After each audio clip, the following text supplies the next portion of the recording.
உறவுகள் இணைந்திருப்பது தமிழ் கோவுடன். தமிழ் கோவுடன் எங்களுடன் நின்று இணைந்து கொள்கின்றார் வின்சென்ட் போல் அவர்கள். வணக்கம் வின்சென்ட் போல் அவர்களே. வணக்கம் வேந்தன். வணக்கம். இன்று போர் உச்சநிலை அடைந்திருப்பதாக அறியப்படுகின்றது. அதே நேரம் அமெரிக்கா பின்வாங்குகிறதாக ஒரு செய்தியும் வெளியாகி இருக்கின்றது. காரணம் அங்கே அவர்களோடு போரிடக்கூடிய போர் தளபாடங்கள் குறைவடைந்து வருவதாகவும் கருத்து வைக்கப்படுகிறது. ஆனாலும் இன்றைய சூழலில் ஹார்முஸ் நீரிணை கட்டுப்படுத்தப்பட்டு அதிலே போக்குவரத்துகள் தடை செய்யப்பட்டிருப்பதாகவும் அறியப்படுகிறது. அதே நேரத்தில் ஓமானில் ஒரு பகுதியினூடாக இந்தியாவுக்கான உடன்பாடு எட்டப்பட்டிருப்பதாகவும் அவர்கள் அதன் வழியாக எண்ணெய் பரிமாற்றத்தை ஏற்படுத்த முடியும் என்றும் ஒரு கருத்து முன்வைக்கப்படுகிறது. இவ்வாறு இந்த போர் நிலை இருக்கிறது. போர் நிலை உச்ச நிலையில் நடந்திருக்கிறது. இதனில் இடையிடையே நடந்த போரிலே கூட அமெரிக்காவின் ஏவுகணைகளை திசை திருப்பி ஈரான் பதிலடி தாக்குதல்களை வழங்கியதோடு மட்டுமில்லாமல் அரபு நாடுகள் பலவற்றில் உள்ள அமெரிக்க தளத்தின் மீது மிகப்பெரிய தாக்குதல்களை ஈரான் மேற்கொண்டதாக அறிகின்றோம். இதே நேரம் இன்னும் ஒரு முக்கியமான விடயம், இஸ்ரேலுடன் பலஸ்தீனத்துக்கான போர் நடைபெற்றுக் கொண்டு தீவிரமடைந்திருப்பதாகவும் இஸ்ரேல் அதிலே தன்னுடைய முனைப்பை காட்டி வருவதாகவும் கூறப்படுகிறது. நீங்கள் அதை எப்படி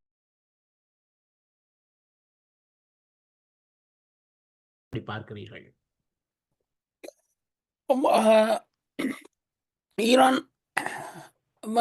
அமெரிக்க தரப்பு முதலில் பார்த்தால் இப்போது பென்டகன், அதாவது அமெரிக்க இராணுவ பிரிவு, அது தன்னுடைய கணக்கு அக்கௌண்டை மாற்றி சொல்லுறது. முதல்ல 18 பேர் இறந்ததுன்னு சொன்னார்கள்.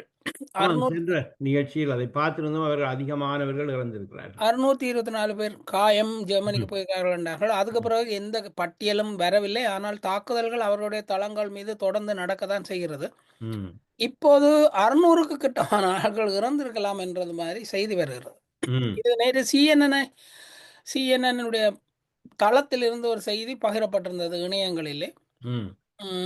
அதாவது நேரடியாக இறந்து விட்டார்கள் என்று சொல்லாமல் பென்டகன் தன்னுடைய கணக்கை மாற்றி எழுதுகிறது என்று மறைமுகமாக சொல்கிறார்கள். அப்ப மெதுவாக அந்த உண்மை வெளியே வரும். அப்ப மற்றது பார்த்தா அமெரிக்காவுக்கு நின்று பிடிக்கும் திறன் அங்கே இல்லை. தரைவழி இறங்கினாலும் அது சாத்தியம் இல்லை. ஆனால் நேரடியாக அமெரிக்கா சொல்வதையும் நம்ம எப்பவும் கருத்தில் கொள்ள முடியாது. இன்று எங்களுக்கு முடியாதுன்னு சொல்லிவிட்டு 3 நாள் கழித்து போய் தரை வழியாக இறங்கி பார்ப்பார்கள். இது அவர்களுடைய நிலை. ஆனால் ஈரான் தரப்பிலே மக்கள் உட்பட ஈரானிய என்ன சொல்றது, பாதுகாப்பு பிரிவு உட்பட அனைவரும் தயாராக இருக்கிறார்கள். அங்கே ஹோமோஸ் கடற்கரை பகுதியிலே, அந்த பகுதியில் இருக்கக்கூடிய ட்ரைபல் மக்கள் அவர்களுக்கு வழக்கமாக இருக்கும் கையில் இருக்கும் ட்ரைபல் துப்பாக்கிகள், அந்த என்ன சொல்றது, வேட்டை துப்பாக்கிகளோடு கரையோரங்களில் மாற்றி மாற்றி காவலுக்கு நடந்து தெரியும் காட்சிகள் ஒளிப்பதிவில் வந்திருக்கின்றன. ஆக மக்களே ரொம்ப எதிர்ப்புணர்வோடு இருக்கிறார்கள். இந்த இது எல்லாம் போக ஈரான் தொடர்ந்தும் சரமாரியாக சுற்றி இருக்கும், அதாவது ஈரானை சுற்றி இருக்கும் அல்லது அரபு பகுதியில் இருக்கக்கூடிய அனைத்து அமெரிக்க தளங்களையும் திருப்பியும் தாக்கி வருகிறது. ஏறக்குறைய விமான எதிர்ப்பு, இந்த பேட்ரியாட் மாதிரியான பீரங்கிகள் அனைத்தையும் அழித்து, ராடார்களையும் அழித்து விட்டதாக ஈரான் சொல்லி இருக்கிறது. எந்த எந்த எந்த பாதுகாப்பும் இப்போது தளத்தில் இருக்கும் இராணுவத்தினருக்கு இல்லை. ஆனால் இப்பொழுது தற்காலிகமாக போர் நிறுத்தப்பட்டிருப்பதாகவும் பேச்சுவார்த்தை முன்னெடுப்பதற்கான ஒரு முனைப்பு ஏற்பட்டிருப்பதாகவும் ஒரு கருத்து முன்வைக்கப்படுகிறது. ஈரான் அதை நிறுத்தியிருப்பது எனக்கு தெரியவில்லை. ஆனால் அதனால் நிறுத்தி இருப்பதனால் இப்போ நீங்கள் முதலே சொன்னது போல ஓமான் கரையினூடாக இந்தியாவுக்கு எண்ணெய் கப்பல்கள் செல்லலாம் என்பது முடிவு அல்ல. அது நடக்க போவது அல்ல என்றால் இதுவுமே உலகத்தில் இருக்கக்கூடிய அந்த பேனிக் நிலை, ஒரு கிளி கொண்ட நிலையை சமாதானப்படுத்துவதற்காக சொல்லதாகவும், இன்றைக்கு திங்கட்கிழமை பங்கு சந்தையில் மாற்றத்தை ஏற்படுவதற்காக சொன்னதாகவும் தான் இருக்கும். இந்த அமெரிக்க தரப்பிலே இருந்து வரக்கூடிய செய்திகள் எல்லாம் அல்லது இந்த ட்ரம்ப் போடும் ட்விட்டர்கள் எல்லாம் நீங்கள் பார்த்தால் அன்றாடம் பத்திரிகைக்கு தீனி போடுவதும் பங்குச் சந்தைக்கு தீனி போடுவதுமான அடிப்படையில் தான் அது வந்து கொண்டே இருக்கும். ஒரு நாளைக்கு ஒரு நாட்டினுடைய தலைவருக்கு வேறு வேலையே இல்லை என்பது மாதிரி அவர் 20-30 ட்வீட்களை போட்டுக்கொண்டே இருக்கிறார். அவற்றில் ம். பாதி முன்னர் சொன்னதுக்கு அடுத்து வருவது மாற்றி இருக்கும். அதை பொய் என்று சொல்லலாம் அல்லது புழு என்று சொல்லலாம். அப்படிப்பட்ட ஒன்றையே தான் ஊடகத்திலும் செய்தியாக்குகிறார்கள். அப்போ அமெரிக்கா அல்லது வட அமெரிக்கா, ஐரோப்பிய பகுதிகளில் இருக்கும் இதை அண்டின செய்திகளை வெளியிடும் ஊடகங்கள் கூட உண்மைத்தன்மையை பற்றி எந்த கவலையும் இல்லை. அந்த நேரத்துக்கு மக்களுக்கு பரபரப்புன்ற பேரிலே எதையாவது தீனியை போடலாம் என்ற வகையில் தான் அந்த செய்திகள் வருகின்றன. இது ஒரு ஆழ்ந்த பின்னணி இல்லாத செய்திகள்.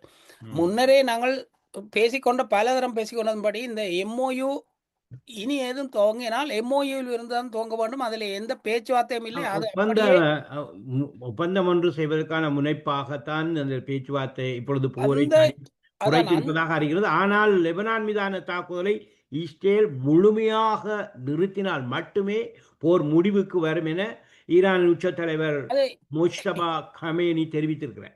MOUவிலே அது இருக்கிறது தானே. ம். அந்த பழைய MOU முழுமையாக செயல்படுத்தப்பட வேண்டும். அதுவும் போதாக்குறைக்கு இப்போது திரும்பி அது செயல்பாட்டுக்கு வர வேண்டும் என்றால் அது அதிலே அதிலே வந்து அதிலே பலமான குரலுடையது ஈரான் தான். அமெரிக்க ம். தரப்பிலே நியாயங்கள் இல்லை. ம். அப்ப எந்த டிமாண்டையும் நிபந்தனைகளையும் ஈரான் தான் வைக்கும் நிலையிலே இருக்கிறது. உண்மையிலேயே ஈரான் வெளிப்படையா சொன்னால் ஈரான் வெற்றி முகத்தில் இருக்கிறது. ம். தோல்வியை ஒப்புக்கொண்டு எப்படி விலகிப் போவது, இந்த விஷயத்திலிருந்து எப்படி விலகுவது என்று தெரியாமல் அமெரிக்கா, ட்ரம்ப் இராணுவ தரப்புகள் தவிக்கின்றன. இப்பொழுது கொஞ்ச நாளாக அந்த துணை ஜேடி வான்ஸ் அடிக்கடி ஊடகங்களை முகங்காட்டினார். ஆனால் இப்போது அதாவது அமெரிக்க துணை அதிபர். ஆனால் அவரை காணோம். அவரை அவரை ம். முன்னிறுத்தாது இப்போது மார்க்கோ ரூபியோ என்ற அந்த மாக்கோன். கடும்போக்காளர் பேசிக் கொண்டிருக்கிறார். அவர் அவர் வரலாற்று முழுக்க அவருடைய வாழ்க்கை முழுக்க அவருடைய அரசியல் பயணம் தனிப்பட்ட பயணம் முழுக்க மாற்றி மாற்றியே தன்னுடைய வாழ்க்கையை நடத்தினவர். ம். அதனால் அவர் சொல்வதை யாரும் நம்ப மாட்டார்கள். அவரைத்தான் இப்போது முன்னிறுத்தி இருக்கிறார்கள். ட்ரம்ப் அண்மையில் மிக சோர்வாக காணப்படுவதாகவும் அந்த அதாவது அந்த அவருடைய ஒரு ஆளுமைத்தன்மை எதையும் வெளிக்காட்ட முடியாத நிலையில் இருப்பதாகவும் செய்திகள் சொல்கின்றன. அவருக்கு அந்த செனட் சபையில் காங்கிரஸ் கட்சியின் கருத்துக்களை முன்வைத்து அவரை வெளியில் போடுகின்ற அளவுக்கு பேசியமை, அவர் மீது வழக்குகள் அதிகமாக இருப்பதை எல்லாம் அங்கே விசாரணைகளை எல்லாம் இந்த ஊடகங்களில் காட்டியிருக்கிறார்கள். அவற்றை பார்க்கின்ற பொழுது அவர்களுக்கு மிகப்பெரிய தாக்கத்துக்கு உட்பட்டிருப்பதாக தெரிகிறது. ஆமா. இப்பொழுது முதன்மையானது எப்ஸ்டெயின் ஃபைல். அதை மூடி மறைப்பதற்காக சண்டை துவங்கினார்கள். அந்த எப்ஸ்டெயின் ஃபைலை ஏன் மறைத்து வைக்கப்படும் என்ற கேள்வியே இல்லை. அது வந்தால் பலர் வெளியே வருவார்கள். இந்த செனட் சபை அண்மையில் செய்திருக்கிற ஒரு அநியாயத்தை அநியாயம் என்றால் எங்களுக்கு இல்ல, அந்த நாட்டிலே செனட் சபையிலே ரிப்பப்ளிக்கன் அல்ல டெமோக்ராட்டிக் 2 தரப்பிலேயும் இருந்தவர்கள் ஏறக்குறைய கொஞ்சம் பெரும்பான்மை கிடைக்குமாறு வாக்களித்து இஸ்ரேல் இராணுவம் அல்லது இஸ்ரேல் முழுமையாக அமெரிக்காவோடு இணையும் இராணுவ செய்திகளை பரிமாறும் ஒப்பந்தத்துக்கு இடமளித்திருக்கிறார்கள். ஆமா, இஸ்ரேலிய பிரதமர் பெஞ்சமின் நெத்தன்யாகு அவர்கள் சந்திப்பில் மேற்கொள்ளப்பட்டதாக இங்கு பேசப்படுறது. ஆனால் இல்ல அது இப்பொழுது செனட்டிலே பாஸ் பண்ணி விட்டார்கள். இப்போது அவர் போய் கொண்டிருக்கிறாராக்கும் அமெரிக்காவுக்கு. வந்து இறங்கி ஆமா, விட்டாரா தெரியவில்லை. இஸ்ரேலிய பிரதமர் பெஞ்சமின் நெத்தன்யாகு அமெரிக்காவுக்கு சென்று அதிபர் டொனால்ட் ட்ரம்பை சந்தித்து பேச இருக்கிறார். அவர் அதே இப்போது நேரம் விமானத்தில் சென்று கொண்டிருப்பதா, விமானம் ம், ஐரோப்பாவை கடந்து கொண்டிருப்பதாகவும் செய்தி வந்து இப்பொழுது அதிலே நான் அதுக்குள்ள ஒரு சின்ன ஒரு விடயத்தை கூற விரும்புகிறேன். ஆ அமெரிக்காவுக்கு அமெரிக்க விமானங்கள் கனடா விமான பாதையோ அது ஆகாயத்தையோ பயன்படுத்துவதில் சிக்கல்கள் ஏற்பட்டிருக்கிறது. மாக்காணி அவர்கள் திடீரென ஒரு மிகப்பெரிய குண்டை போட்டிருக்கிறார். என்ன சொல்லியிருக்கிறார்? அமெரிக்க விமானங்கள் கனடிய விமான எல்லை பாதைக்குள் செல்ல முடியாது. அப்படினால போரிலிருந்து விலகி நிற்பதற்கு அவர் பார்க்கிறாரா? செல்லுவதாக இருந்தால் ம். அவர்கள் பெரிய விடயங்களை என்ன பண்ணும். ஏனால் 50% டெரிஃபை ஓ, அமெரிக்கா ஓ. மீது கனடா மீது விதித்தது. அதுக்கு எதிரான ஓ அந்த எதிர்வினை டேரிஃப் ஆற்றலாக இது இருக்கிறது. வணிக அதையும் அடிப்படையிலானது. அதையும் விட 25% அ எரிபொருள் மின்சார விநியோகத்துக்கான அ டேரிஃபையும் கனடா விதித்திருக்கிறது. 3 மாநிலங்களுக்கு கனடாவிலிருந்து செல்லுகின்ற அ எலக்ட்ரிக் அ ப அ பரிந்து ஆ பரிமாற்றத்துக்கான தடையும் விதிக்கப்படுவது போன்று செய்யப்பட்டிருக்கு. இது இது நடைபெற்றுக் கொண்டிருக்கிறது. இது யுபிஎஸ்ல வணிகம் சார்ந்த பிரச்சனை, பாதுகாப்பு சார்ந்த பிரச்சனை இல்ல. அப்ப பாதுகாப்பு இல்ல. ஆ வணிக சிக்கல் தான் காரணம். ஏனென்றால் அமெரிக்கா கூடுதலான அ நு தடைகளை கனடா மீது விதித்து வருகிறது. அதற்கு எதிர்வினையாக மாகாணியின் செயற்பாடு இவ்வாறு அமைந்திருக்கிறது. இது இந்த பாதுகாப்பு தொடர்பாக அவருடைய விமானம் ஐரோப்பாவுக்கு மேலாலே பறந்து கொண்டிருக்கக்கூடிய ராடார் ப வரைபடத்தை எடுத்து போட்டு அவர்கள் கேலிக்குள்ளாக்கி இருக்கிறார்கள். ம். அந்த பொது நோக்கார்கள் என்னன்னு சொன்னால், ஆ சர்வதேச குற்ற விசாரணை நீதிமன்றத்திலே, குற்றவியல் நீதிமன்றத்திலே தண்டிக்கப்பட்டிருக்கிறவர், கைது செய்யப்பட வேண்டும் என்று சொல்லியிருக்கிறவர் நெத்தன்யாகு. அவர் மேலாலே பறந்து போவதற்கு எப்படி இத்தாலியும், கிரீஸும் அனுமதித்திருக்கின்றன என்று கேள்வி எழுப்பியிருக்கிறார்கள். ஆனால் இதற்கு முன்பாக ஒன்றை சொல்ல வேண்டும். மார்க்கோ என்ன ஹெக்ஸத் அல்லது மார்க்கோ ரூபியோ போன்றவர்கள் எல்லாம் சொல்லியிருப்பது, காங்கிரஸின் ஊடாக நாங்கள் சர்வதேச நீதிமன்றத்தை எப்படியாவது கலைத்து விடுவோம். ம். சர்வதேச நீதிமன்றத்தை கலைத்து விடுவோம். நான் அதிலேருந்து வெளியேறுவேன் என்று ட்ரம்ப் சொல்லிவிட்டார். சர்வதேச நீதிமன்றத்தை நாங்கள் கலைத்து விடுவோம் என்று சொல்லியிருக்கார். இன்றைக்கு லத்தீன் அமெரிக்க நாடு ஒன்று சர்வதேச நீதிமன்றத்தை புறக்கணித்து வெளியேறி இருக்கிறது. ம்ஹ்ம். சர்வதேச நீதிமன்றம், இந்த குற்றவியல் நீதிமன்றமே 2002ஆம் ஆண்டு என்னவோ துவங்கினது. ம். அதனுடைய அடிப்படை நோக்கமே இந்த சில தங்களுக்கு வாய்ப்பில்லாத நாடுகளை சிக்கலில் மாட்ட வைக்க வேண்டும் என்பதுதான். ம். அது யாரு எங்களுடைய கடாஃபி இப்படிப்பட்டவர்களை குற்றம் சாட்டி அவர்களுக்கு தண்டனை கொடுத்து அப்படியான நிலைகள் தான் அவர்கள் உருவாக்கியது. ஆனால் கடைசியிலே அவர்களை நோக்கி அது திரும்பும்போது அது வேண்டாம். அந்த அந்த ஆட்டத்தை கலைத்து விடுவோம் என்று நிற்கிறார்கள். ம். இப்பொழுது இந்த லெபனானுடனான போரில் ஹிஸ்புல்லாவுடனான மோதல்கள் சற்று குறைந்திருப்பதான ஒரு செய்தியும் முன்வைக்கப்படுகின்றது. அதே நேரம் இஸ்ரேல் தன்னுடைய நிலைப்பாட்டில் தீவிரமாக இருப்பதாகவும், ஈரானுக்கான எதிர் நிலைப்பாட்டில் உறுதியாக இருப்பதாகவும் செய்திகள் வருகின்றன. நீங்கள் இந்த இஸ்ரேலினுடைய நிலைப்பாடு எப்படி இருக்கப் போகிறது? இஸ்ரேல் இப்பொழுது அமெரிக்காவுக்கு வர நெத்தன்யாகு அமெரிக்காவை சந்தித்து பேசப் போகின்ற விடயங்களை பற்றி நாங்கள் எப்படி பார்க்கலாம்? ஏறக்குறைய சென்ற மார்ச் மாதம் அளவிலே ஒரு செய்தியை அனைத்து தொலைபேசிகளுக்கும் ஈரானிலிருந்து இஸ்ரேலிய தொலைபேசிகளுக்கு போயிருந்தன. ம்ஹ்ம். அதேபோல இன்றும் ஒரு செய்தி போயிருக்கிறது. எஸ்எம்எஸ் செய்தி மாதிரி. ஒருவர் நின்று பேசுவது போல, இஸ்ரேலிய மக்களே, உங்களுக்கு இருக்கக்கூடிய எதிர்ப்பு பீரங்கிகளும் அனைத்து ராடார்களும் அழிக்கப்பட்டு விட்டன. நீங்கள் இராணுவ நிலையங்களுக்கு பக்கத்திலே இருக்காமல் பாதுகாப்பான பங்கர்களே இருந்து கொள்ளுங்கள். வரும் என்ன சொல்றது, ஏவுகணை தாக்குதலிலிருந்து உங்களை பாதுகாத்துக் கொள்ளுங்கள் என்று ஈரான் இஸ்ரேலில் இருக்கக்கூடிய மக்களுக்கு செய்தி அனுப்பியிருக்கிறது. இதை ம். வைத்துக்கொண்டு மற்றது இஸ்ரேல் ஈரான் எதிர்ப்பு நிலைப்பாட்டெல்லாம் உறுதியாக இல்லை. இந்த சண்டையிலே அமெரிக்காவை கோத்து விட்டுட்டு கடந்த 2 வாரமாக இஸ்ரேலே சீனிலை காண இல்லையே பார்த்தீங்களாண்டா. என்று சொன்னால் அந்த ஒப்பந்தப்படி ஜோர்டானிலே லெபனானிலே தாக்குதலை குறைத்து கொண்டு, அதனால் ஈரானின் நேரடியான தாக்குதலில் இருந்து தப்பித்து கொண்டு இஸ்ரேல் சுதந்திரமாக திரிகிறது. தன்னுடைய வழக்கமான அரசியல் சித்து விளையாட்டுகளை காட்டிக்கொண்டு அடி வாங்கி கொண்டிருப்பது அமெரிக்கா. ம். சரிதானே? அதிலே இவர்கள் எதிர்ப்பு நிலைப்பாட்டை வைத்திருக்கின்றது வாய்வீச்சு. திரும்பவும் அதை நாங்கள் இஸ்ரேலிய மக்களுக்கு நெத்தனியாகவும் அவருடைய ஆளுந்தரப்பும் வழங்கும் தொலைக்காட்சி செய்தி உணவாகத்தான் அது பார்க்க வேண்டும். ம். ம். இன்னும் ஒரு முக்கியமான விடயத்தை பேசுவோம். இப்பொழுது உலகமே அறிந்த விடயம்தான் இஸ்ரேலோடு, ஈரானோடு ரஷ்யா, சீனா போன்ற நாடுகள் பின்னணியில் இயங்கி வருவதாக அறிகின்றோம். ஆனால் போரின் பொழுது போர்களில் ஈரானுக்கு உதவும் ரஷ்யா, ரஷ்யாவுக்கு உதவும் ஈரான் என்ற உண்மை இருக்கிறது. இதை உண்மையை செலன்ஸ்கி ஒரு இடத்தில் பேசியும் இருந்தார். அதிலே ஈரானுக்கும், உக்ரைனுக்கும் இடையில ஒரு சின்னொரு நெருடல் ஏற்பட்டிருந்தது. அந்த நெருடலுக்கு ஈரான் பதிலடி கொடுத்திருக்கிறது. எங்களுடைய ஏவுகணை எவ்வளவு தூரத்துக்கு தாக்குமோ அந்த எல்லைக்குள் தான் உக்ரைனும் இருக்கிறது.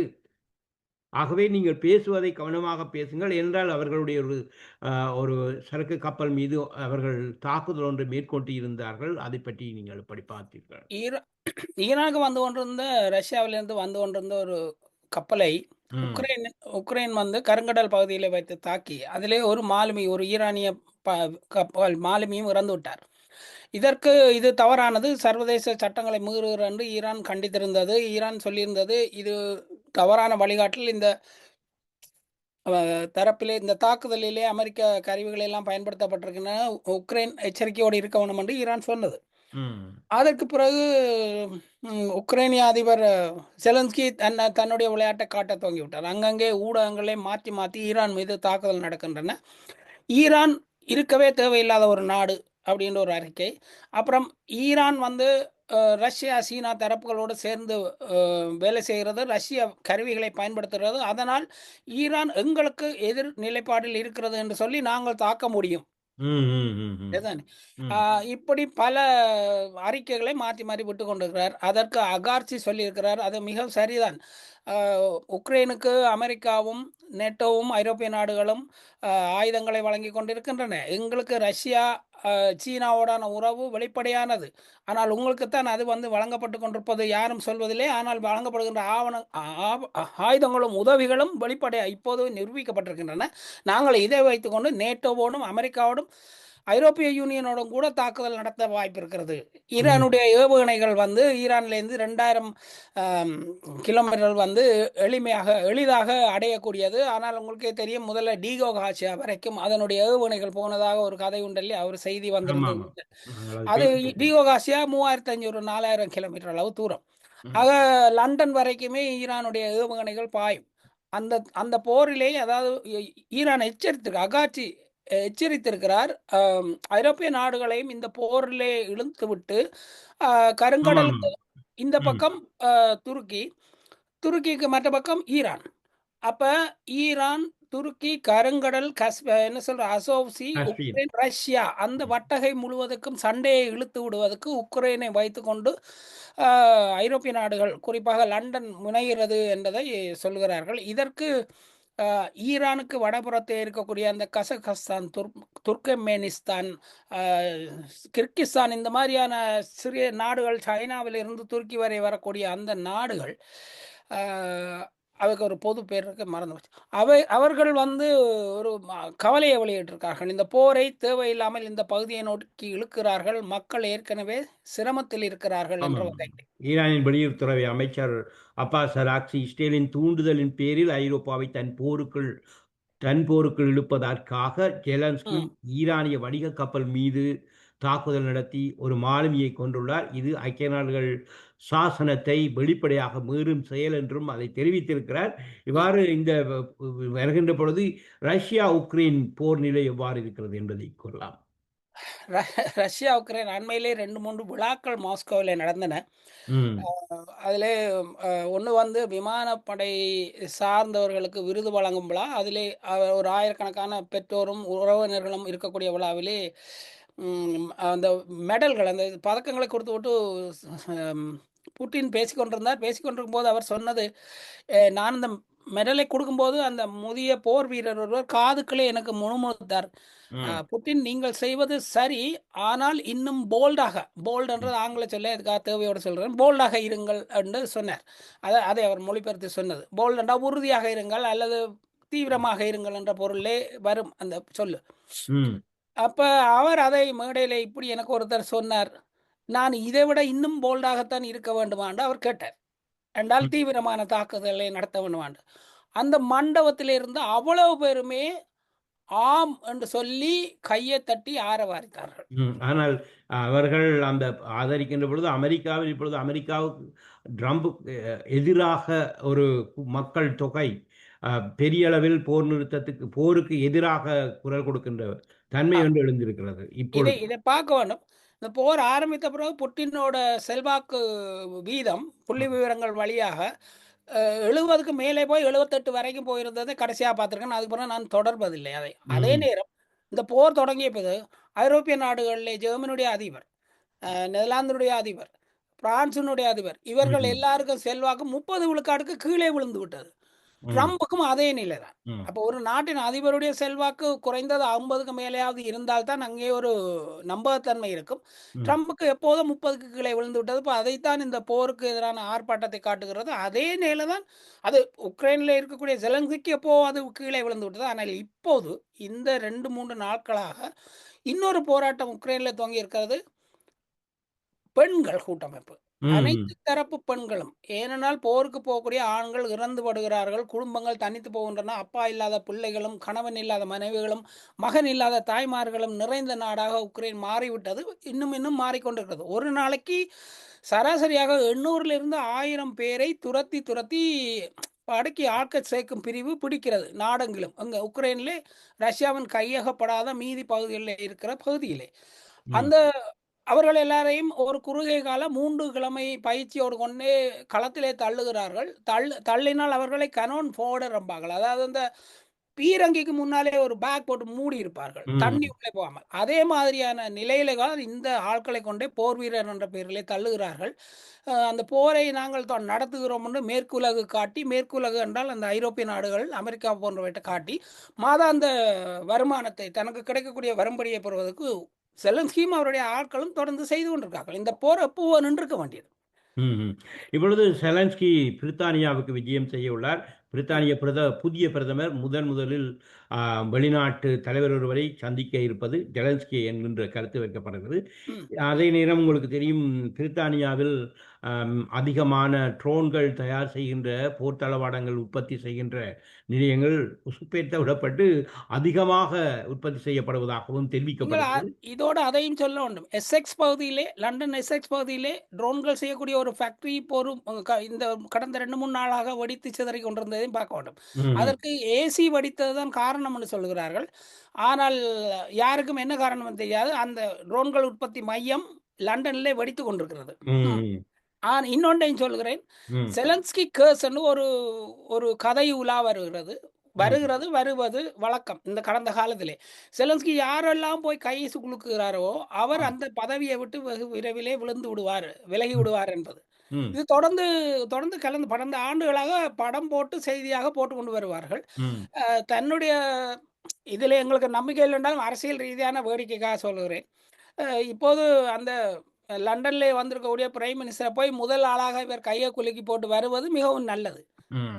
ஏனென்றால் லண்டன்லே ஏற்கனவே இவர் கை குலுக்கிய லிஸ் ட்ரஸ் 40 நாளிலே பதவியில் விலகினார். ம். ம்.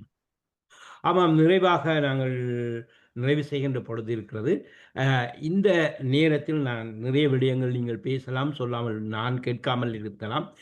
உங்களுக்கு சொல்ல வேண்டிய முக்கியமான விடயம் இருப்பின் அவற்றை எங்களோடு பகிர்ந்து கொண்டு நிகழ்ச்சியை நிறைவுக்கு கொண்டு வருவோம். நிறைய இருக்குது. ரஷ்யா, உக்ரைன் தொடர்பாகவே ஒரு சின்ன விஷயத்தை சொல்லுவோம். திரும்பவும் புட்டின் தான். புட்டினை சொன்னால் கொஞ்சம் பேருக்கு தூக்கம் வராது. அதற்காகவே ம். சொல்லலாம்.